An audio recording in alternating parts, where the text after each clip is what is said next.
The fifth luminous mystery is the institution of the Eucharist. A Gospel reading from the book of Luke, chapter 22, verses 14 to 20.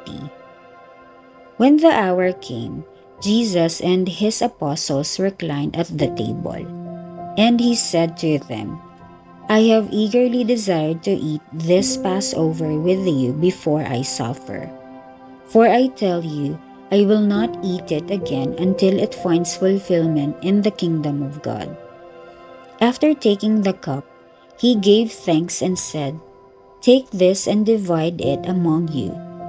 For I tell you, I will not drink again of the fruit of the vine until the kingdom of God comes.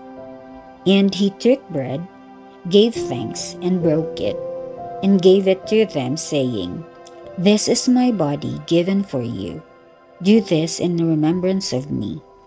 In the same way, after the supper, he took the cup, saying, This cup is the new covenant in my blood, which is poured out for you.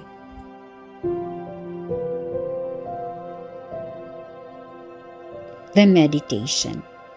Recall someone in your life who was willing to suffer for the sake of your comfort.